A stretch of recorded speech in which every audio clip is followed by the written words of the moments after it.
नमस्कार, आप देख रहे हैं अपना बिहार। मैं हूं आपके साथ विभा उपाध्याय। निकाय चुनाव में ईबीसी आरक्षण पर अति पिछड़ा आयोग के गठन के साथ ही इस सियासी घमासान की शुरुआत हो चुकी है। बीजेपी ने सरकार पर बड़ा हमला बोला है। विधान परिषद में नेता प्रतिपक्ष सम्राट चौधरी ने अति पिछड़ा आयोग पर ही सवाल खड़े कर दिए हैं। उन्होंने आयोग में नेताओं को भरने का आरोप लगाते हुए इसमें हाईकोर्ट के सिटिंग जज को नियुक्त करने की मांग की है।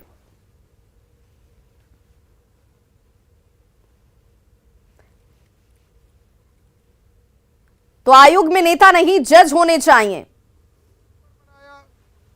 कमेटी का अध्यक्ष जिनको बनाया उनका अभी बाईपास सर्जरी हुआ है। डॉक्टर ने सलाह दिया है कि 6 महीने आप बेड रेस्ट करें और इनको आपने अध्यक्ष बना दिया। सभी जदयू और आरजेडी के नेता ही हैं उसमें। वही तो मैं कह रहा हूं कि आप पार्टी के सदस्यों को कैसे बना सकते हैं। आप हाईकोर्ट के सिटिंग जज के अध्यक्षता में कमेटी का गठन करें। स्वतंत्र लोगों को इसका कमेटी का गठन करना चाहिए। और क्योंकि आरक्षण का मामला है, सारे इंटेलेक्चुअल और सारे विचारधारा के लोगों को उसमें डालना चाहिए। और आज मुख्यमंत्री जी ने 10:30 बजे सभी आयोग के सदस्य को बुलाया। तो क्या बुलाया कि फरमान देने के लिए। जिस तरह राज्य निर्वाचन आयोग को इन्होंने फरमान दिया कि चुनाव कराओ।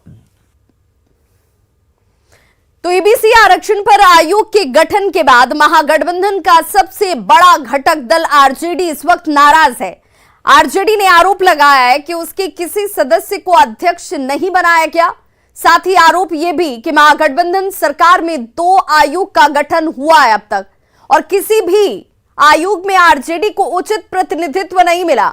आरजेडी के नेता से पार्टी के सीनियर नेताओं से बताने की बात कही जा रही है कि आरजेडी के ये नेता अब सीनियर लीडरशिप से इस बात को जरूर रखते हुए नजर आएंगे। हाँ, कार्यकर्ता होने के नाते मैं कह सकता हूं कि कार्यकर्ताओं की अपेक्षा रहती है कि जब एक बड़ा दल राष्ट्रीय जनता दल इस सरकार में है तो राष्ट्रीय जनता दल के जो सदस्य होते हैं, जो कार्यकर्ता होते हैं, उनको अध्यक्ष बनने की गुंजाइश थी।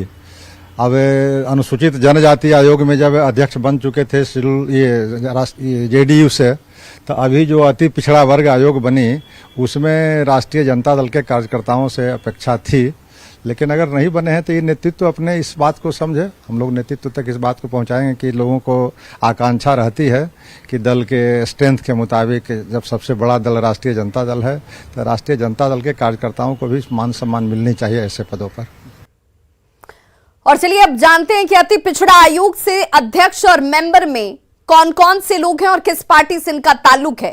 नवीन कुमार आर्य आयोग के अध्यक्ष बनाए गए हैं। वो जेडीयू नेता हैं और पटना विश्वविद्यालय में प्रोफेसर भी हैं। अरविंद निषाद आयोग के सदस्य बनाए गए हैं। वो जेडीयू के प्रवक्ता और पटना विश्वविद्यालय के सीनेट और सिंडिकेट के मेंबर रह चुके हैं। ज्ञानचंद पटेल आयोग के सदस्य बनाए गए हैं। वो जेडीयू नेता हैं और मुंगेर जिला जेडीयू के पूर्व अध्यक्ष रह चुके हैं। वहीं तारकेश्वर ठाकुर आयोग के सदस्य बनाए गए हैं।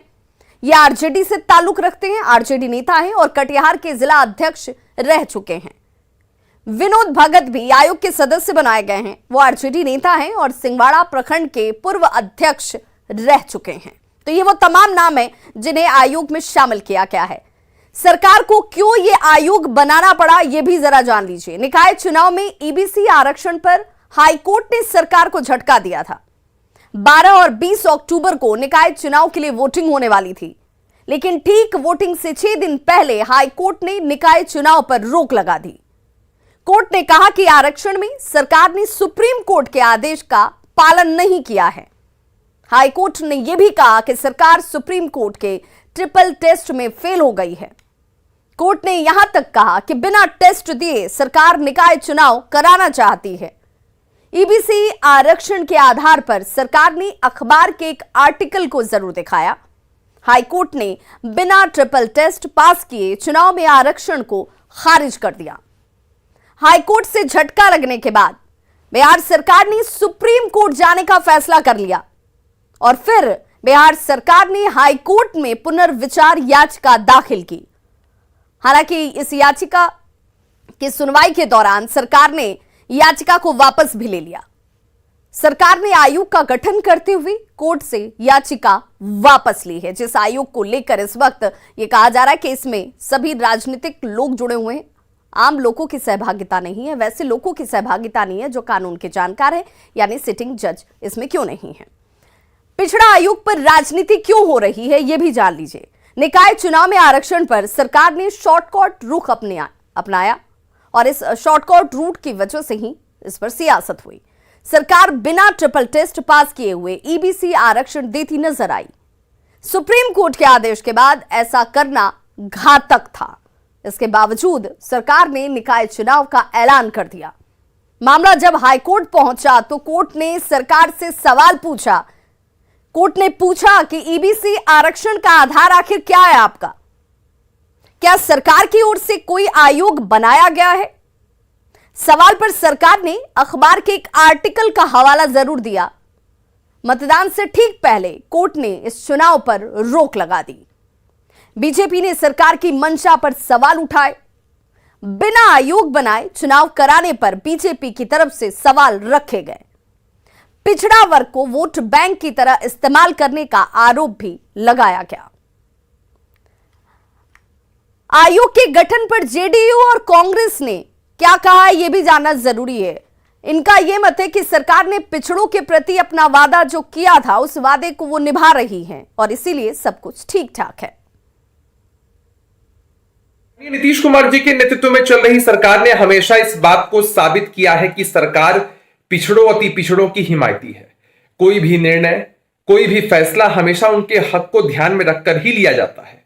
निकाय चुनाव के मसले में भी सरकार की हमेशा मंशा रही है कि रास्ता निकले, और अब जब रास्ता निकलता हुआ दिखाई पड़ रहा है तो विपक्ष के लोगों के पेट में दर्द हो रहा है। बिहार की सरकार तो बिल्कुल फ्रंट फुट पे आते हुए सुप्रीम कोर्ट के सुप्रीम निर्देश और आदेश का पालन कर रही है। सुप्रीम कोर्ट ने कहा आयोग का गठन करें, ट्रिपल टेस्ट की प्रक्रिया से गुजरें, फिर चुनाव करवाएं। सरकार ने इसी बात को आश्वस्त करते हुए, इसी बात पे कार्रवाई करते हुए आयोग का गठन कर दिया है। बिहार के मुख्यमंत्री नीतीश कुमार का अहंकार चकनाचूर हो गया, उनको मुंह की खानी पड़ी। नीतीश जी अगर यही करना था तो बिहार की इतनी फजीयत क्यों कराई आपने? हम बार बार कह रहे थे कि सुप्रीम कोर्ट के निर्देश के बिना न तो मध्य प्रदेश में चुनाव हुआ न महाराष्ट्र में चुनाव हुआ, लेकिन आप अपनी जीत पर अड़े थे। आपका वही हाल हुआ जो उस पठान के साथ हुआ, जिसको 40 जूते भी खाने पड़े और 40 प्याज भी खाना पड़ा। देश के बाद भी नीतीश कुमार जी गांधी मैदान से गांधी मूर्ति के नीचे कह रहे थे कि हम नहीं बनाएंगे, लेकिन उच्च न्यायालय के सख्त निर्देश के बाद इनको करना पड़ा और रात के अंधेरे में इन्होंने किया। दुर्भाग्य है नीतीश कुमार जी, क्योंकि नीतीश जी अब रबर स्टाम्प खुद हो गए हैं, लालू जी के रबर स्टाम्प हैं, तो अब जो है इनको सब कुछ रबर स्टाम्प टाइप से चीजों को स्थापित कर रहे हैं। सीएम नीतीश कुमार को लेकर प्रशांत किशोर ने एक बार फिर से बड़ा दावा किया है। जी हां, प्रशांत किशोर ने कहा है कि नीतीश कुमार एक बार फिर से पलटी मारेंगे और ये लिखकर आप रख लीजिए। उन्होंने कहा कि 2015 में आपने नीतीश कुमार को वोट दिया था, लेकिन 2017 में क्या हुआ? आपको ठक्कर नीतीश कुमार भाग गए और फिर वोट दीजिएगा, वो आपको छोड़कर भाग जाएंगे। प्रशांत किशोर ने यहां तक कहा कि राज्यसभा में नीतीश कुमार के सांसद बीजेपी का बिल पास करा रहे हैं। उन्होंने कहा कि अगर एनडीए छोड़ दिया गया है नीतीश कुमार की तरफ से तो कुर्सी पर क्यों बने हुए हैं, यह भी बड़ा सवाल। एनडीए छोड़ दिया है तो उस पद को छोड़ काहे नहीं रहे हैं? उस पद को छोड़िए या उस एमपी को हटाइए। राज्यसभा में भाजपा का बिल पास कराने में अपना दल का आदमी लगाए हुए हैं, अब बिहार में गठबंधन बनाकर फिर ठगने का उपाय कर रहे हैं। 15 में आपने वोट दिया था, यह आदमी 17 में आपको ठग कर भाग गया, फिर वोट कीजिएगा फिर भागेगा, लिख कर रखिए। हम उनके साथ रहे, आप उनको नहीं जानते हैं हमसे ज्यादा। तो प्रशांत किशोर के बयान पर न सिर्फ जेडीयू बल्कि कांग्रेस ने भी पलटवार किया है। बीजेपी ने भी इसे लेकर जोरदार हमला किया। वो जो बोल रहे हैं वो सरासर गलत बोल रहे हैं। भारतीय जनता पार्टी अब नीतीश कुमार जी से कभी गठबंधन नहीं करेगी और भारतीय जनता पार्टी में उनके लिए सदा के लिए रास्ता बंद हो गया है।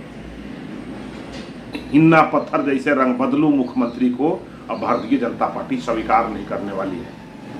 भारतीय जनता पार्टी में उनके लिए कोई स्थान नहीं है। अब तो बिहार के जनता ही उनके लिए स्थान बंद कर दिया है। कौन क्या कह रहे हैं नहीं कह रहे हैं, आदरणीय मुख्यमंत्री श्री नीतीश कुमार जी ने भरी सभा में समस्तीपुर में कहा कि जीवन भर अब बीजेपी के साथ जाने का सवाल ही खड़ा नहीं होता है।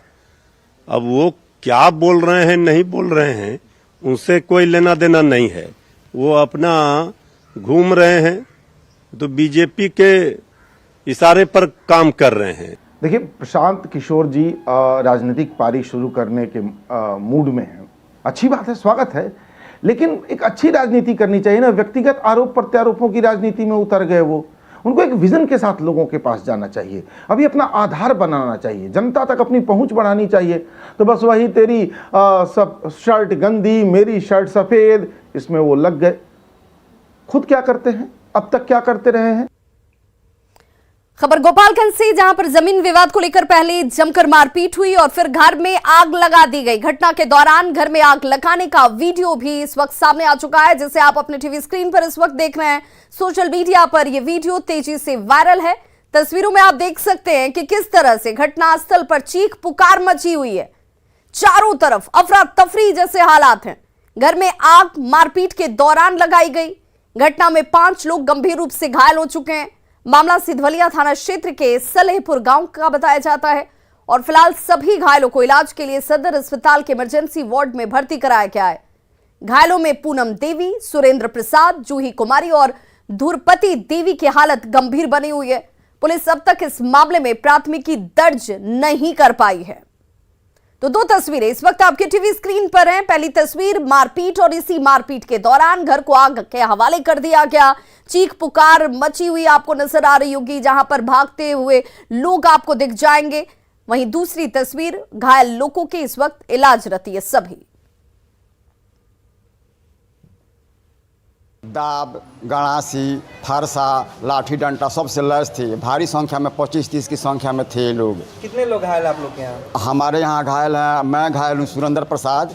हमको दाब से मारा गया है। जयनाथ महतो दाब चला दिए, दाब से हमारा माथा पर लगा, पूरा शरीर खून से भर गया हमारा। और कोई घायल है? और हमारी बहू पूनम देवी को फारसा चला दिए, लुटावन महतो फारसा से मार दिए।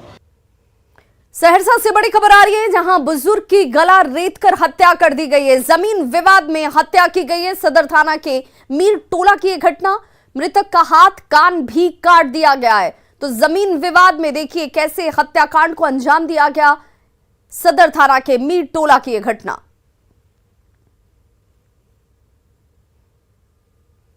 तो मृतक के हाथ और कान भी काट दिए गए हैं। सहरसा से ये बड़ी खबर, जहां पर हत्याकांड को अंजाम दिया गया है। बुजुर्ग की गला रेतकर हत्या कर दी गई है। सवेरे से अपने घर पे थे, अपने जमीन में बाउंड्री दे रहे थे। उसी समय पता चला 8 बजे के समथिंग में, 8:15 बजे, जो कि दुकान नहीं खुला है। यहाँ आके देखे तो बड़े पापा का मर्डर हुआ था। ये घटना जो है सोच समझ के किया गया है।